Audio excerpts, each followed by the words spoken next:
نحمده تعالى ونستعينه ونستغفره ونعوذ بالله من شرور أنفسنا ومن سيئات أعمالنا. من يهدي الله فلا مضل له ومن يضلل فلا هادي له.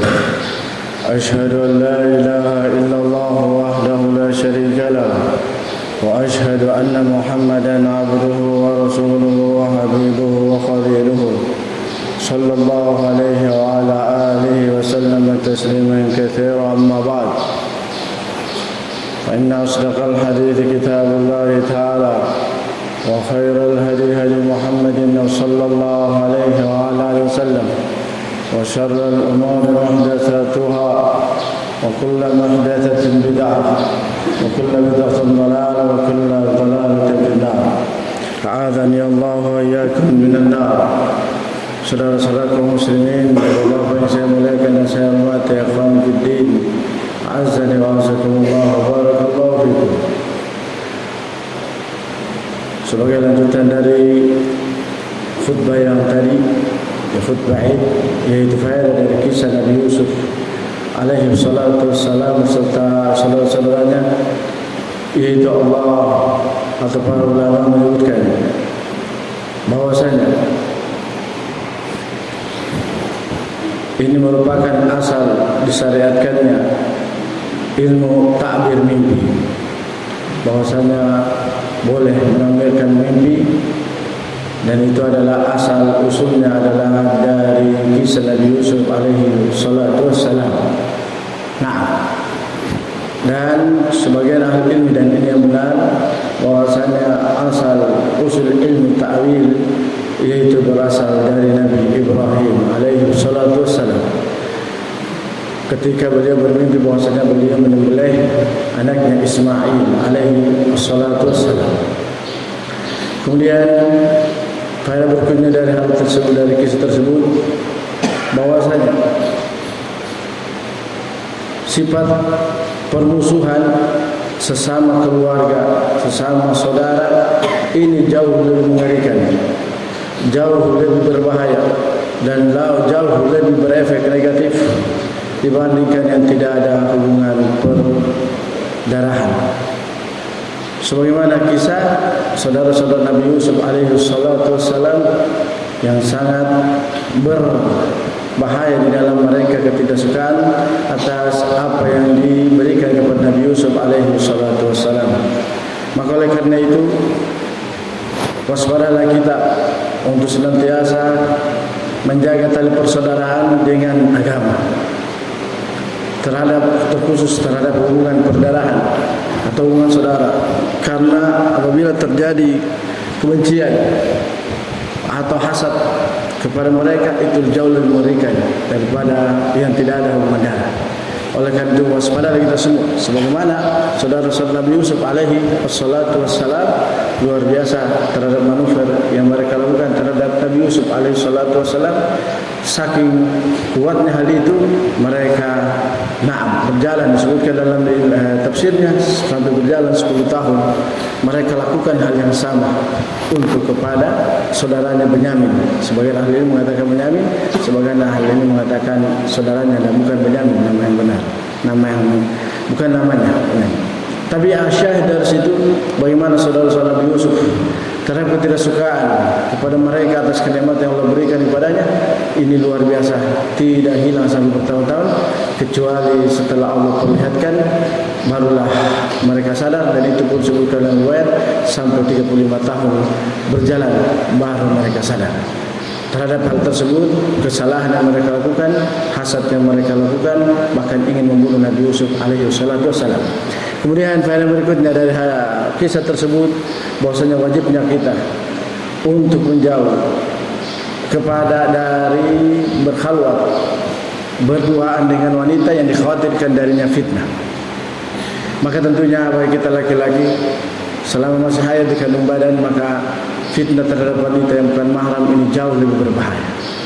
Tidak semua kondisi, jangan merasa aman. Nah, karena kita laki-laki, jenis laki-laki itu tidak ada masa expirednya, sehingga keamanan dari fitnah tersebut tidak ada aman.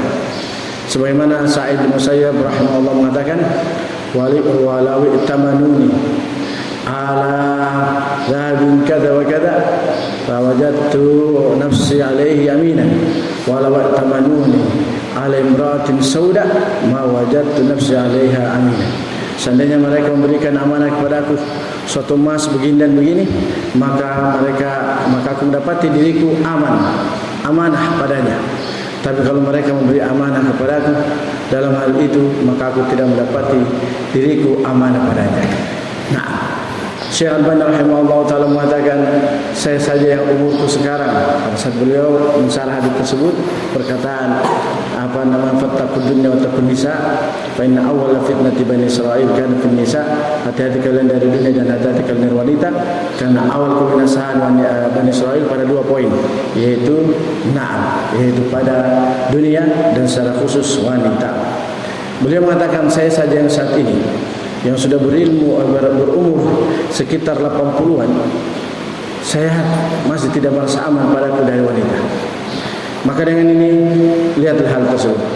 Kemudian faedah berikutnya dari hadis tersebut, maka wajib kita untuk menjauhi tempat-tempat yang dikhawatirkan terjatuh padanya maksiat.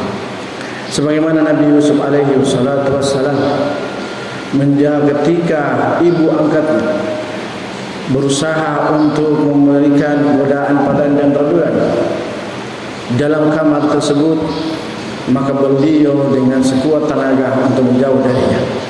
Yang beliau berbaik sangka pada saat itu, karena beliau tidak menyangka bahwasanya seorang ibu bisa melakukan hal itu padanya, seorang ibu angkat maksudnya.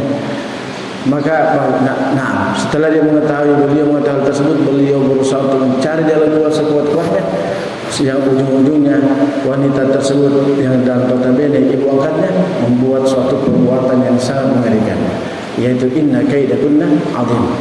Nah, syahid dari situ bagaimana Nabi Yusuf alaihi salatu wasallam menjauhi tempat-tempat yang dikhawatirkan terjatuh maksiat padanya. Maka oleh karena itu, ini saja Nabi Yusuf alaihi salatu wasallam berusaha menjauhkan dirinya dari tempat-tempat yang bisa dikhawatirkan maksiat pada dirinya. Beliau dan dia seorang nabi, apalah kita sebagai manusia biasa. Maka oleh karena itu wajib kita untuk waspada dari tempat-tempat yang dikhawatirkan kita maksiat, terjatuh pada maksiat. Nah, apalagi kita sudah ditakdirkan oleh Rasulullah sallallahu alaihi wasallam, takdir Allah Subhanahu wa taala melalui Rasulullah sallallahu alaihi wasallam, kutiba ala bani Adam haddun minaz zina mudrikun dzalika la mahala. Telah ditetapkan bagi Bani Adam yaitu bagian-bagian perzinahan yang tidak akan mungkin dia luput darinya.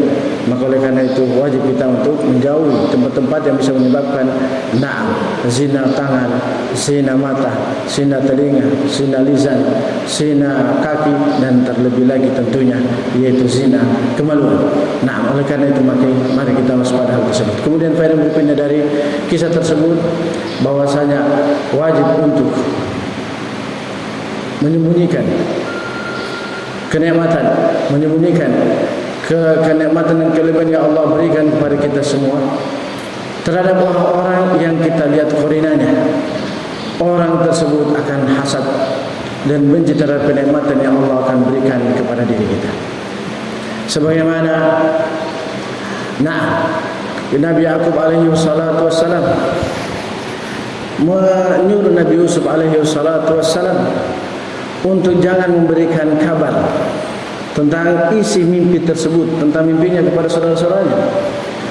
Karena kata bapaknya, fayakiru lagi kaidah, mereka akan membuat tipu daya padamu, menunjukkan bahwa karena isi mimpinya tersebut kebaikan, sekedar mimpi saja yang isinya di situ dan mimpinya para nabi Allah sallallahu alaihi wasallam, ini beliau melarangnya, apalagi kalau sudah berupa yang nyata. Maka oleh karena itu di sini hal tersebut, apabila kita melihat ada orang-orang yang memang korinahnya dia tidak suka terhadap kelebihan, kenikmatan dan anugerah yang Allah berikan pada kita dengan korinah yang sudah berjalan, atau mungkin pengalaman yang sudah terjadi, maka kita hal tersebut demi untuk kita mengikuti apa yang telah diteladankan oleh Nabi Yusuf alaihi salatu wassalam dan juga perintah Nabi Yaqub alaihi salatu wassalam kepada Nabi Yusuf alaihi salatu wassalam.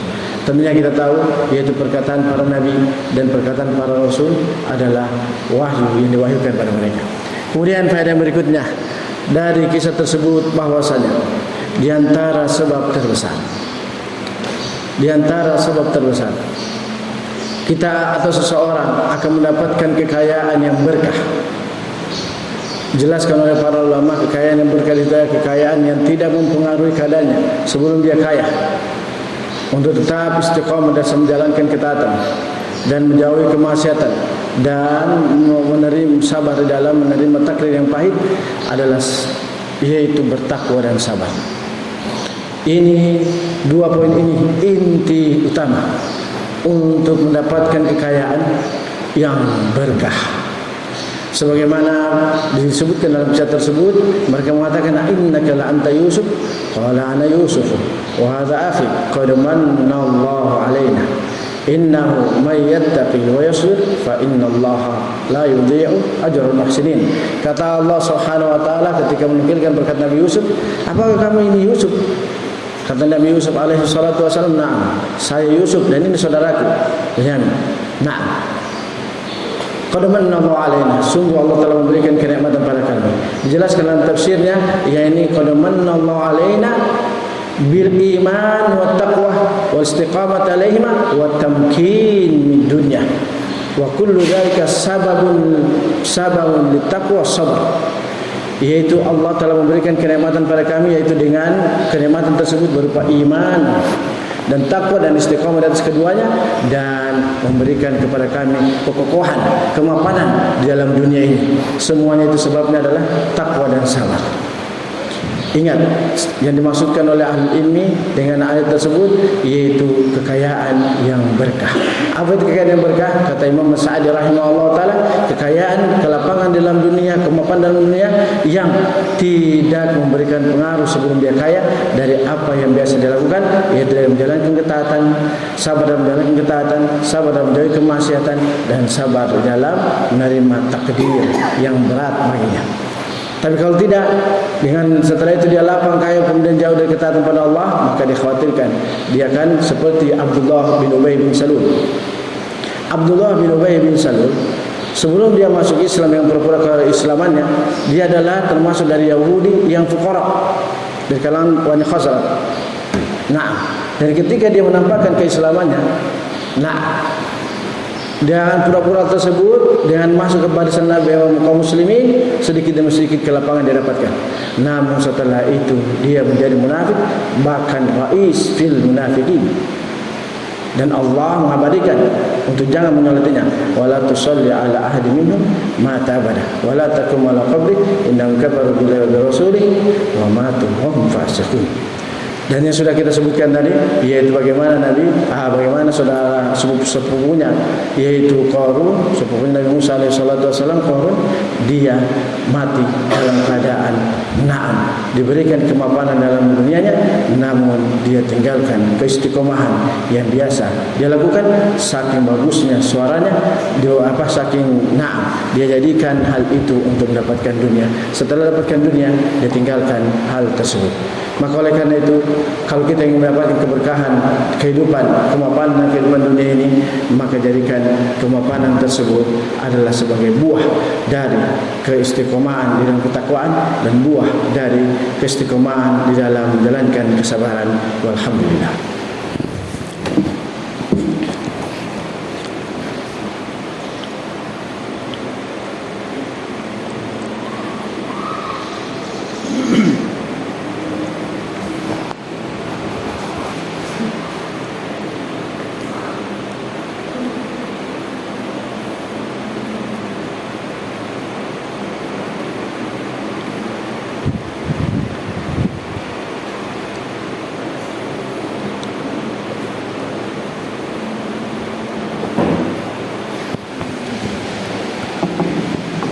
Bismillah, walhamdulillah, wassalatu wassalamu ala rasulillah sallallahu alaihi wa ala alihi wasallam tasliman katsiran. Saudara-saudara kaum muslimin, bapak-bapak yang saya muliakan dan saya hormati, ikhwani fiddin, a'azzani wa a'azzakumullah wa barakallahu fikum. Faedah yang berikutnya dari kisah tersebut yang kita cukupkan penutup dengan dua faedah, yaitu bahwasanya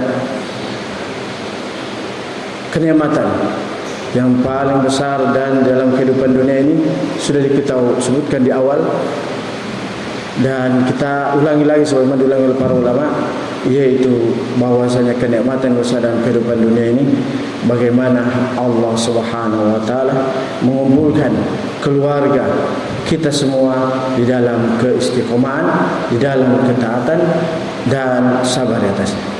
Sebagaimana Allah Subhanahu wa taala mengabadikan kisah Nabi Yusuf alaihi salatu wassalam, yang Allah di akhir perjalanan tersebut setelah 35 tahun mereka bercerai-berai dengan perbuatan saudara-saudaranya. Yang pertama bermula dari buruk sangka kepada bapaknya, kemudian buruk sangka pada Nabi Yusuf sehingga mereka melakukan timbullah sifat hasad. Kemudian setelah itu mereka ingin membunuhnya, dan setelah itu membuang di dalam sumur, dan seterusnya dan seterusnya. Bahkan mereka sampai-sampai mengatakan itu ketika mereka ditipu daya oleh Nabi Yusuf alaihi salatu wassalam dengan dituduh mencuri, ternyata ada di kantongnya siapa? Kantong bekalnya Benyamin atau saudaranya tersebut. Mereka mengatakan, "Na'am, laqad saraqa akhullahu min qabl, fasarra Yusuf wa lam yubdi alam, qala antum syarru makana wallahu a'lam ma tasifun." Yaitu mereka mengatakan kalau dia ini mencuri, maka sungguh saudaranya yang dulu telah mencuri. Padahal mereka katakan itu depan Nabi Yusuf alaihi salatu wasallam. Nah, laqad saraqa akhullahu min qabl, fasarra Yusuf fi nafsihi. Maka Yusuf menyembunyikan perkataan hal itu ke salah sesakitnya. Ucapan tersebut mereka itu dalam dirinya, dalam hati dia mengatakan, "Na'am, kalian lebih jelek dari apa yang kalian tuduhkan." Berjalan dengan itu, karena mereka sudah bertobat dan minta maaf kepada Nabi Yusuf, kemudian Allah kumpulkan kembali. Kata para ulama bahwasanya kenikmatan yang paling besar bagi seseorang di dalam kehidupan dunia ini adalah dikumpulkan di dunia sebelum mereka meninggal di atas keistiqomahan, di atas ketaatan, di atas menjauhi pelanggaran syariat, dan di atas menjalankan ketaatan. Nah, kata Nabi Yusuf alaihi salatu wasallam, "Hada ta'wilu ru'yaya min qabl qad ja'ala rabbi haqq wa qad ahsana bi id akhrajani min as-sijn wa ja'a bikum min al-badr min ba'di an nazagha asy-syaitanu baini wa baina ikhwati inna rabbi latifun lima yasha'u innahu alimun hakim." Wahai bapakku, inilah takwil mimpi yang dulu aku bermimpi 35 tahun yang lalu. Ya, jadi kebenaran itu akan muncul walaupun tetap akan Allah tolong, tetap Allah akan buktikan, tapi butuh proses. Bahkan Nabi Yusuf saja seorang nabi dan rasul, kebenaran tentang perbuatan jelek saudara-saudaranya itu Allah mengungkapnya dan mereka sadar nanti puluhan tahun. Betapanya lamanya itu mereka terjatuh dalam perbuatan dosa dan dosa besar.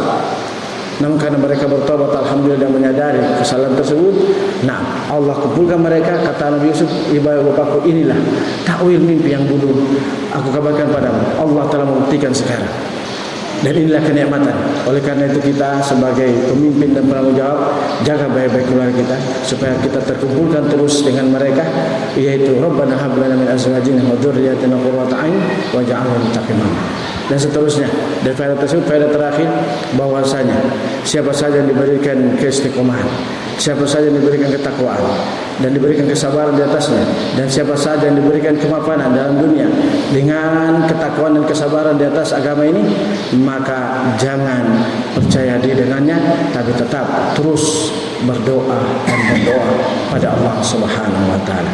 Nah, kenapa? Karena ini dicontohkan Nabi Yusuf alaihi salatu wasalam setelah dikumpulkan dan dibuktikan takwil mimpinya tersebut, maka beliau mengatakan, "Rabbi qad ataitani minal mulki wa 'allamtani min ta'wil hadits fatirus samawati wal ardh anta waliyyi fid dunya wal akhirah tawaffani musliman wa alhaqni bis shalihin."